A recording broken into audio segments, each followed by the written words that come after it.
Hello everyone, GenmaTheSamurai here, and welcome to this brand new Let's Play of Metroid, Samus Returns. Oh man, so some context really quick. So back in 2016, I did a full playthrough of the entire 2D Metroid series. I did it in celebration of a certain remake of Metroid 2 that was, done by a fan, and I had a really fun time with that marathon. It actually might have been one of the more successful, series I've ever done on my channel, and it was a lot of fun. But eventually I did run out of games and the marathon ended, but it was a really fun time. But yeah, then around a year later, at E3, back when everyone thought Metroid was kind of dead because, there was Other M back in 2010 that was not exactly great, and then we did have Federation Force the year before, not exactly what anyone wanted. But yeah, then they announced Metroid Prime 4. I lost my mind. Lots of people lost their mind. And then Nintendo casually just dropped, oh, by the way, we made a remake of Metroid 2 ourselves, and it was insane. I did not expect it, and on top of that, this game is good, like, really good, and I'm really looking forward to playing this. So let's go ahead and do this. I'm not going to hang on this title screen too much, but yeah, in general, I will say this, that, like, after Other M, this game felt like a really great return to form. I think some of my favorite things about it is, like, the 2D series didn't really have a whole lot of Prime content, and the director of the 2D series even went so far as to say one time after Other M that he didn't consider the Prime games canon. So when I played this game, it actually has a lot of nods to the Prime series. Not an insane amount, but you'll notice, like, little song jingles and stuff from the Prime series have now made their way into this, and it's really good. But without further ado, we're going to go ahead and start a new save file. So, I did a poll on Twitter what difficulty mode you guys wanted me to do. You guys are seeing over there on the right, you're seeing the Fusion suit, you're seeing Fusion below the logo. That is because I am going to be doing this Let's Play on Fusion mode. So for those of you who don't know, this game had Amiibo support. And basically, once you have the game beat, you are able to play the game on Fusion mode if you have the Metroid Amiibo that you could have gotten with the game. So I used, the Metroid Amiibo, and yeah, we're going to be playing this on Fusion mode. Now, I do get some things from the other Amiibos, but I'm not going to be using them on this playthrough. Just because, clearly you guys want me to suffer, since you wanted me to do Fusion mode. I'll go into that in a little bit. In fact, I feel like it goes without explanation. You're just going to see how fast I die.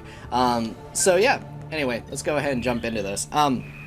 So like I said, though, this game is a remake of Metroid 2. So in terms of the story, I think you guys will be pretty familiar with it. But don't worry, we're going to get right into it, and it's going to be a lot of fun. So let's do this. Fusion mode. Yep, let's do it.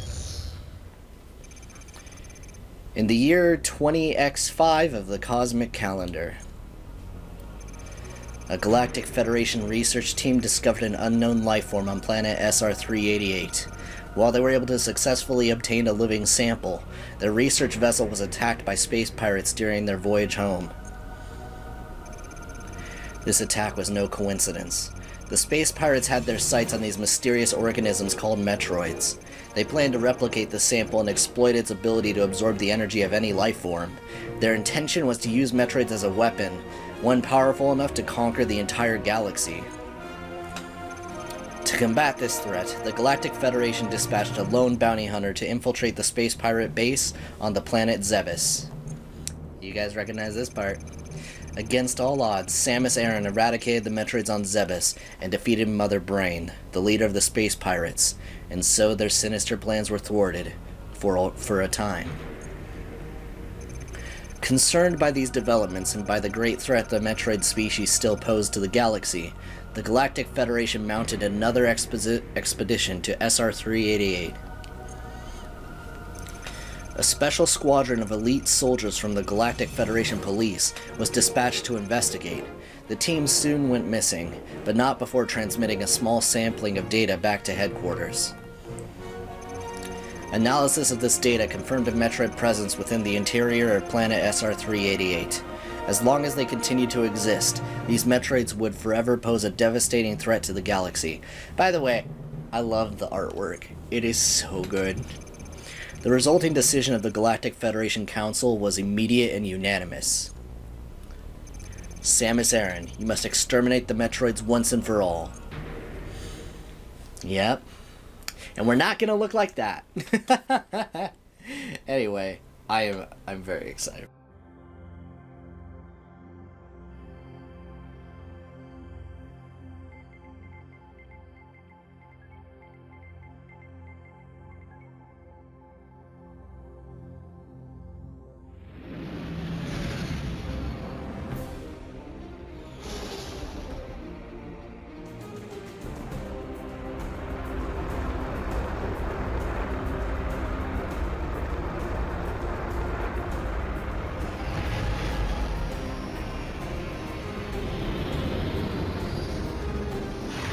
See what I like there? That was another example. I didn't get to Let's Play that one yet, but that was the planet entry theme from Metroid Prime 2. Pretty much used verbatim right there, and that's really cool. But yep, here we are, back at the start of Metroid 2 for the third time on the channel, actually.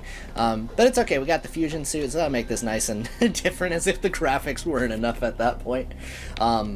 Okay, so one thing I really love about this game, and it's not really going to pop out very well in this playthrough, but the 3D effect of the 3DS really makes environments like back there pop out. There's a lot of detail that the Mercury Steam devs put into, you know, making the backgrounds look really pretty and, you know, give the world a lot of life. It is absolutely cool. In fact, there's going to be a lot of details if you guys choose to see. You're probably going to see things I won't notice because I'm going to be focused in on the gameplay, but it is insane the amount of environmental detail they put into this game, despite it being a 2D video game. I know that there are a lot of people that they don't really like 2.5D, but I do remember when I played Other M a while back. I know everyone doesn't really like that game, but I do want to say it did give me a thought when I looked at it. You know, because there were several sequences where Samus ran with a fixed camera in a hallway, and I was thinking to myself, man, this would actually look really cool if this was a 2D Metroid game. And, oh man. Woo! We got a counter. I'll talk about that in a second. But I was thinking to myself, in regards to the graphics, I was like, this would actually fit really well with 2D Metroid in terms of, like, immersiveness and everything. And, yeah, this game and Metroid Dread are honestly proving it right. But anyway, yeah, so I have a new counter mechanic in this game that is definitely a little bit inspired by Metroid Other M, except the thing is, it is infinitely more satisfying to pull off in this game. One thing that makes this Metroid game stand out from, you know, the other ones is simply the fact that the combat is very emphasized compared to the rest of them. In fact, I would go ahead and say that this is easily the best combat in the 2D series so far. You're gonna see a lot of really fun fights, especially once I get to the actual Metroids themselves. You guys are gonna have a fun time with it, especially considering how quickly I'll die. For the record, I've practiced this game a bunch, so don't worry. This early section, I'm doing pretty good, but just wait for it, okay? I'm gonna start dying real fast.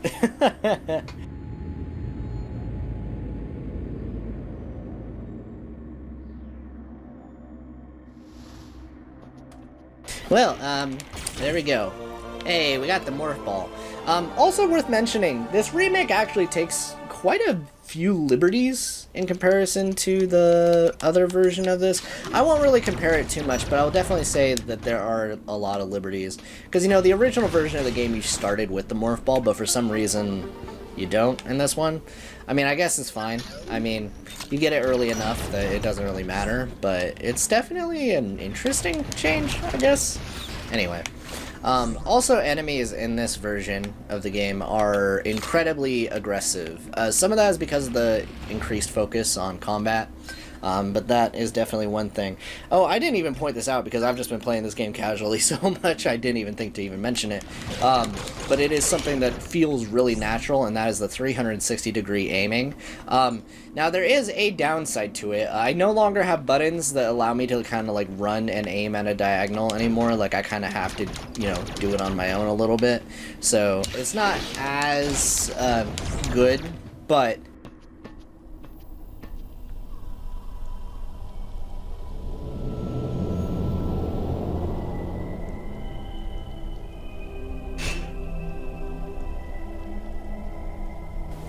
Okay, so I think you guys have some idea what that is for. So the original Metroid 2 is kind of considered the black sheep of the series. I actually kind of like it, believe it or not.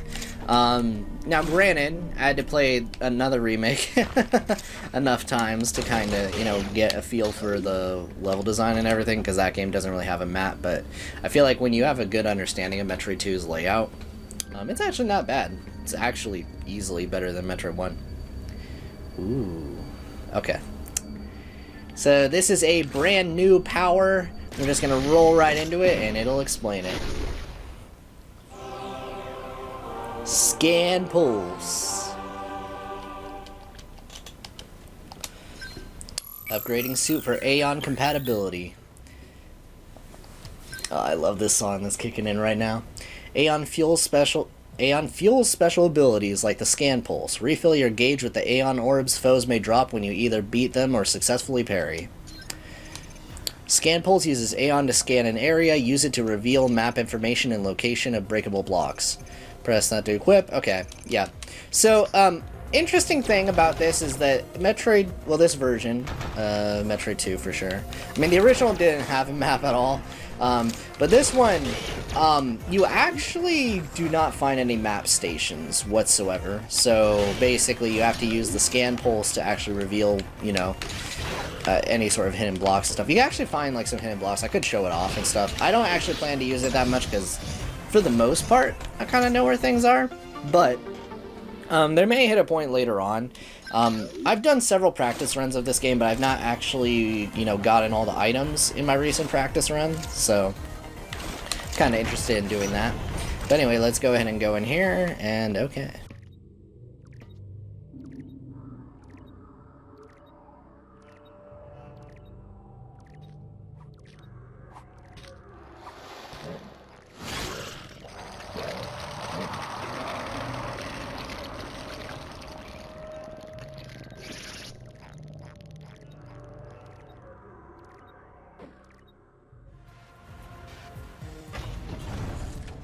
That's not friggin' ominous at all. Well, either way, let's go ahead and get a move on. Oh, man. I love this remix, by the way. Don't get too attached to it. There's a few creative decisions that they do in this remake that I don't really agree with, per se, but I will certainly say that, this game is good. It just kind of has that, like, remake effect. I feel there are definitely going to be, like, some decisions that won't click with everybody, and that actually is a fact. Oh, yeah, there we go. Now I get to point it out. That was most of my health, just right there. Fusion mode is no joke. Some attacks, actually, at the Metroid fight in a little bit, could easily one-shot me at the point I'm at actually 1 HP. Oh, my God. Actually, I'm going to head back. Yeah, that seems like a good call. Let's use this station and restore my HP, please.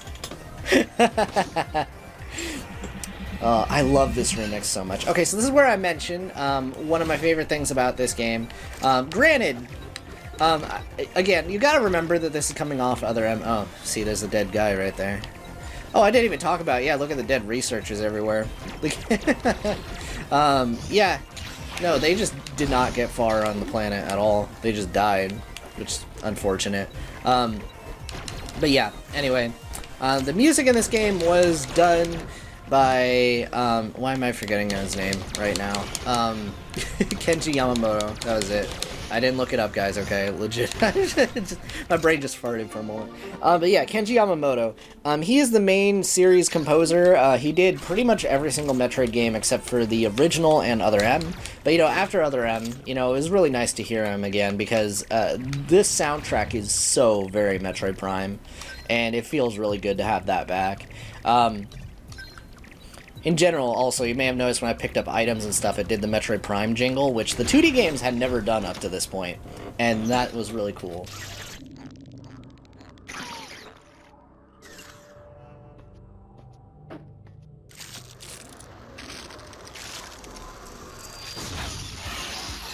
Oh snap, it's an Alpha Metroid! Okay, cool thing. So you can parry the Metroids now. So you'll notice that the camera will kind of zoom in like that. I already killed it. It's because I know what I'm doing. But anyway, so you notice that the camera just kind of zoomed in like that.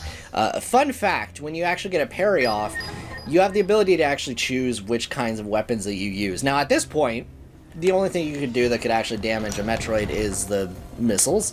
But, you know, if you had other weapons later on, you could actually do that during those sequences. So, when you see me doing these really flashy moments later, it actually has a little bit of strategy to it, which I really like. So, yeah. Combat in this game feels real good.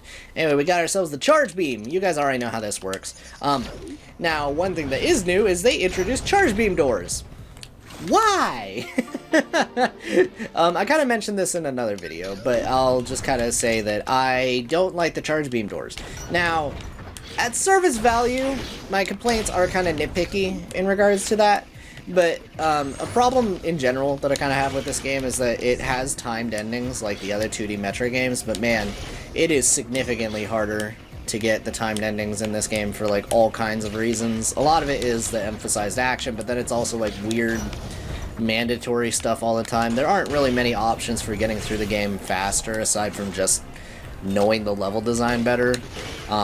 So there's nothing like secret speed boost blocks or anything, or like any, yeah, again, there are things about this game that I'm not like the biggest fan of in some ways, but it also makes up for it in ways like the combat. Again, you're gonna really see me get into it later on, but I practice this game a bit. Don't worry, if I'm not dying enough, it'll happen. Just give it time. Have patience. So, as you guys may have just pieced together, those statues right there, essentially you feed them some Metroid DNA, and they lower the purple stuff. So, in the original game, there was this lava that just kind of decided to lower whenever you killed all of the Metroids, and I guess when they were looking at the game, I don't know how it translated to this purple goo, per se, but yeah, I guess you feed these machines, and it actually lowers the level of the purple water. Now, there actually is a story behind that, and we'll cover that when we get there, but for now, we're just going to go ahead and keep playing. So, let's go ahead and progress forward.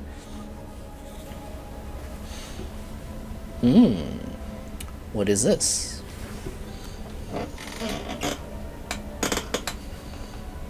Whatever it is, it just lit up. Alright. Time to get a move on. Anyway. Let's go ahead and activate that. Nope. Okay. Nope. That is a Morph Ball bomb block, and I do not have that yet, so we're just gonna proceed onward. Goodbye. Alright. There we go. So let's step on this, and we'll get a move on to the next level.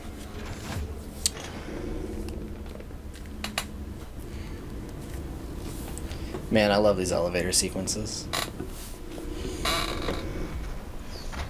In general, by the way, like, okay, I will say this is not, like, the prettiest 3DS game I've ever seen, or at least I should say, funny enough, I feel like the backgrounds have a lot more going on than the actual foreground models, which is kind of weird to think about, but it kind of shows how much care they put into, like, the world design and everything. It's also, like, all this like, purple water everywhere. This is, like, the first, not really the first time, but it's just, you know, at least in this area that I've actually paid attention to that background a bit. So, yeah, you guys may have also noticed, and I was kind of starting to say this earlier, so if you're familiar with the original game, you kind of know that in the main light tunnels, the, you know, main theme of Metroid 2 is always kind of blaring, and it's nice and kind of upbeat. This game actually leans into the atmosphere of the other areas. It's kind of interesting, because, yeah, because with the original Metroid 2, every single area just kind of had these, like, weird beep-boop atmospheric songs. And in general, it wasn't, like, the best, to be honest, but it's something that you could get used to. In regards to this game, though, they actually leaned into it and remastered the atmosphere really well. There are some areas in this game that have, like, really oppressive atmospheres, and it's kind of interesting. Again, I won't be doing that too much in this playthrough because I kind of want this game to stand on its own, but if you choose to compare this with a certain other game, it is very fascinating to see these two very, very, very, very different takes on the exact same game. I just die in one hit right now, so I'm a little bit scared. I need to get the timing down. These stupid flying enemies are the worst. Once I get another power-up later, I'm just going to be cheesing them. Just fair warning. Oh, God. Okay. Why'd I do that? Ooh, I don't like this. I'm just gonna kill that one from a distance, thank you very much. Okay. Also, one thing that is kind of fun about this game, so because they emphasize the action a little bit more, this game actually has checkpoints similar to Metroid Prime 3, which is another game that I've not really Let's Played yet. Fun fact, I did a full Let's Play of Metroid Prime 1, but it was done way after I did the 2D Metroid Marathon, and so it didn't really get that much attention, but I'm thinking of maybe doing that sometime after I finish this playthrough. I think that'd be really cool. Anyway, though, let's go ahead and kill this guy. Boom. There we go. Okay. Cool, cool, cool. So let's head over here, and right. So this is the temple from the start of the game and any version of the game that you play, which is pretty neat. Oh, geez. Hold up, guys. I see spider, so give me 1 second.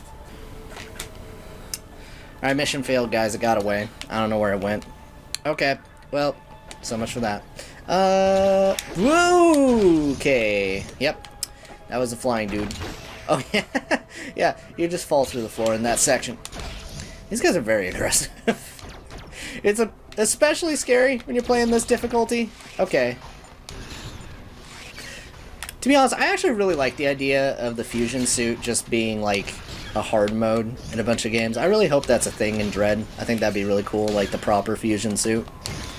Because it's just like a nice cosmetic difference if you want to play the game on like super hard mode. Well, we already know what this is. We know how this works, so it's pretty neat.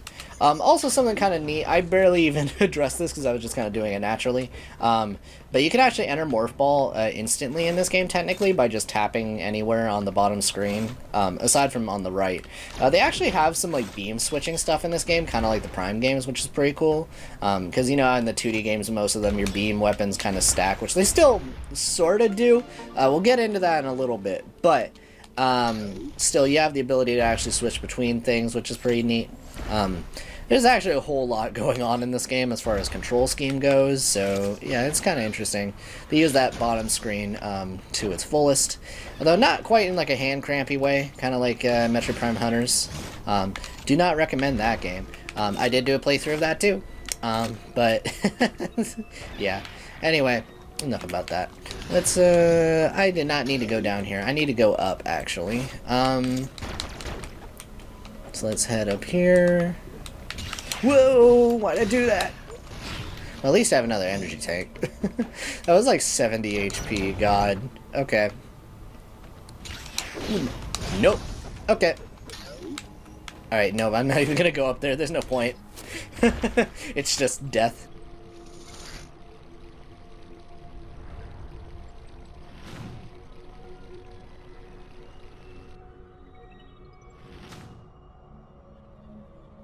Alright, so I may as well show off what this does, but I think you have some idea, so if I stand on this for a bit, it'll ask me if I want to teleport. So, yeah, they actually implemented a flexible fast travel system to this game. Now, the thing is, I feel like a lot of the other Metroid games are designed in such a way that you don't really need a system like this, but in regards to this one, because of Metroid 2's linear structure, it is definitely a little bit welcome. Even, like, you know, the other one ended up implementing. It's very hard for me not to really talk about both these games because it's just like, it's such an interesting topic to kind of discuss. But I know. Again, it's also kind of awkward too. And yeah. I may just at some point just go frick it and still talk about it as much as I want. But I will certainly say this. I like both games a lot. Alright, there we go. We got the Ice Beam. So, you are going to notice what I was talking about. The Ice Beam freezes enemies. Frozen foes can be used as platforms, charged before firing to keep enemies frozen longer. Tap its icon on the touchscreen to equip and press Y to fire. Yep. So you're noticing down there on the bottom screen, there are now 2 icons. So basically I tap this one, and that activates my regular beam, and then the other one does my ice beam. Now, when I say about the whole stacking thing, that is still true in this game, but it's actually for my main offensive ones. The ice beam will always be an option, though, and there is a very good reason for that, and it's pretty cool. So, now, what I love about the ice beam in this game, in general, and why it gets a bunch of use, is quite simple. I very much prefer, with some of these enemies, to just ice beam and missile. Or even better, do that. That's a trick I learned later on. It's pretty neat. Anyway, hold up really quick. Gotta jump on that guy. Yep. Cool. We got an Aeon tank, and that's going to increase our Aeon gauge down there, so that's pretty cool. Alright, goodbye. Anyway. The controls in this game feel really tight, guys.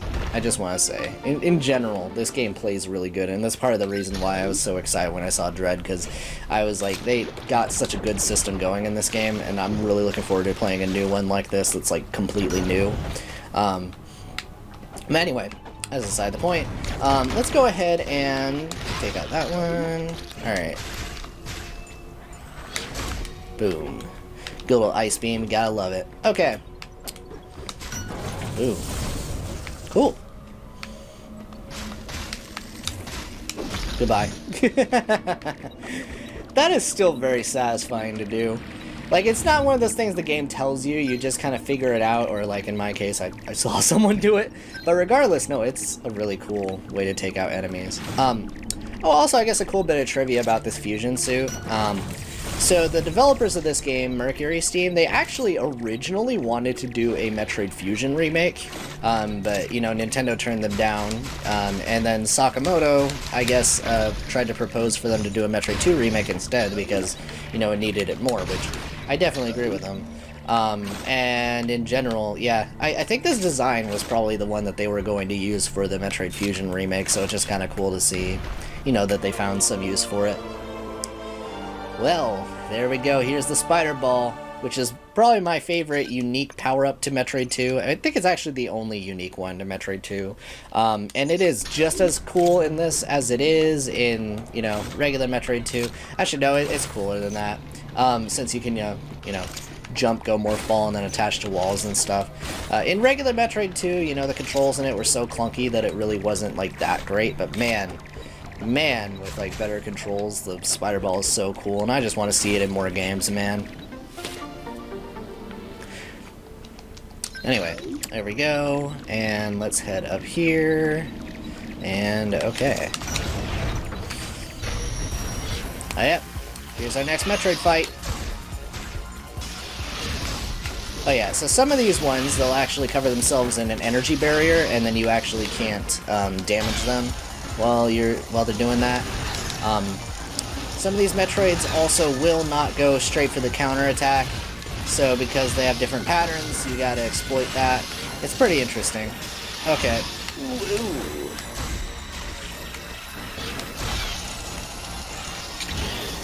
Now, if you want them to actually do the counterattack, a lot of the time actually what you want to do is freeze the Metroid a little bit, because it actually restricts the attacks they can do.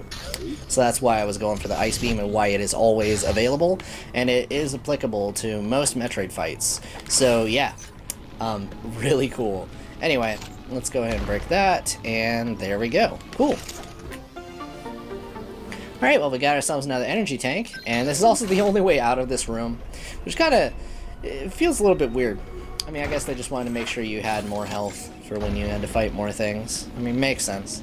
Okay, anyway, I actually don't think what's up here is worth collecting from what I remember. I think it's just like an energy recharge station. So let's actually go up here, and then we'll go, yep. Cool. Yeah, jumping up to a wall and then going Morph Ball and then going Spider feels so good.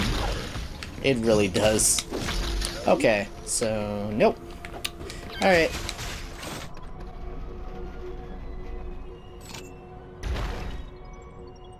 But yeah, I'm gonna have fun with the item hunt later. Because, yeah, legitimately, I haven't done that in forever in this game, so that'll be interesting. They lock a lot of items behind later power-ups in this, despite, you know, the linear structure of this game. I guess they get around it by, you know, or they get away with it by, you know, having the fast travel system, but still. Alright, I need to go Morph Ball here. I was looking at the map down there. Oh, also something kind of neat in this game is that I'm not actually going to be bringing up the pause screen too much because I can just look at the bottom screen to kind of get a look at the map now. And it's a much larger map than, you know, most games, which is pretty nice. Yeah. Always feels satisfying to do. Jeez. Thank you. Okay. Am I relying on that a little bit too much? You know what? Probably. Do I care? Not really. Okay, so fun fact for the next area, there are actually two ways that you could enter it. I'll be exiting the correct way, or the main way, I should say. But I'm gonna enter it from the back, and you guys will know what I mean. So yeah, there are a few like little hidden pathways. But yeah, nothing as crazy as some later games. Okay. Here we go. Boom. Boom. Cool. Whoa.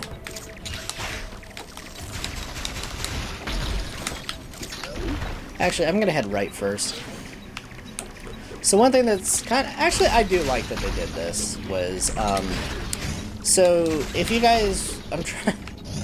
If you guys remember the more overgrown area, like the first like sub area where you fight a bunch of Metroids in the original game, or you know, the other remake, this is actually that, and they actually connected it to the temple using that one secret pathway, which is pretty neat.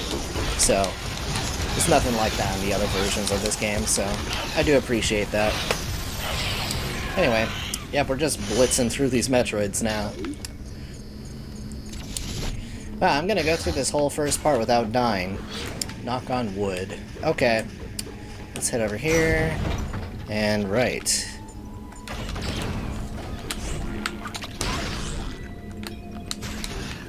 There we go. Now, downside to using the ice beam on everything is you pretty much like gotta commit to using a missile to break them, or at least like a melee attack. It takes like a little bit longer. It's definitely the safer way to dispatch of a lot of enemies, but yeah, if you're trying to get through the game fast, it's not exactly the most efficient. I will definitely say that much.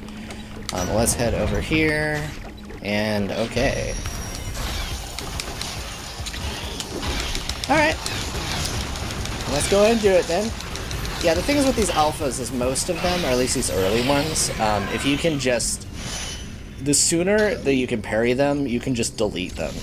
The later Metroids, though, no, they're not that easy. You're gonna see some fun times when we get to them later. But yeah. Oh wait, that's right. Hold up.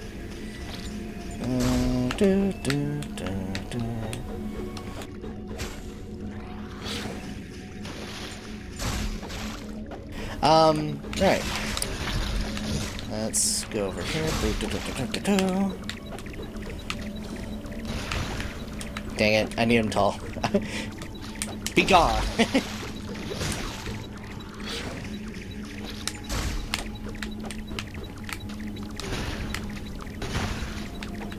Oh, come on!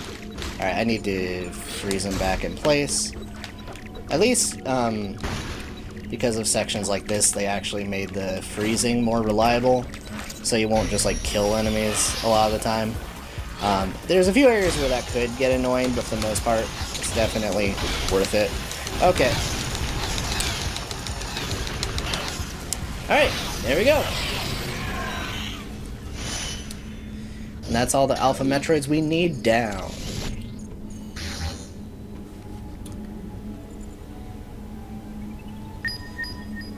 Sweet.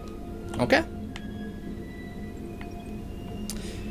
Alright, and with that, guys, I am done. Well, in a little bit. Let's actually take these back, and then we'll finish off the part.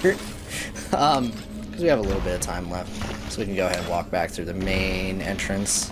That'll be fun. But yeah. So this first part is going incredibly smoothly. There will reach a point where it won't be going as smoothly, but I have played through this game a ton, and you know, it weirdly hasn't gotten old. This is actually really fun to replay because of the combat. It does feel really good just getting through sections of the game, you know, faster and faster. This is actually like one of the few Metroid games that I tried to get the timed endings on. Fun fact, don't do it. That's another issue I have with this game. Fun fact, if you try and do a 100% ending while also getting, you know, a timed ending, it's not happening. Literally, the only people who have done it are, like, speedrunner tier, at least on, like, hard mode, and no one's done it on fusion mode. So, not really worth it. But, hey, maybe I could be that one. Although apparently there is an out of bounds category. I don't really know how that works in this game, but hey, maybe that makes it fast enough. That might be interesting. But that involves glitches, which normally is not a necessary factor with the 2D games, so it's kind of interesting. Alright, well, let's head over here. It's definitely a thing with the Metroid Prime speedruns, though. Oh my goodness. Okay, well, let's go ahead and save right here. Now, even though I walked through it backwards, you may have remembered maybe the level design of that. Just kind of interesting. A lot of the way these areas are, like, imagined, like, the level layout is kind of the same, but, like, it's like they were skinned different, so it makes it hard for me to, like, recognize. It's very interesting. Okay, well, let's head back over here, and then we're gonna go right back over to that statue so we can feed it the Metroid DNA, and there we go. Okay. Alright. Time to feed this Metroid DNA and then get rid of the purple stuff.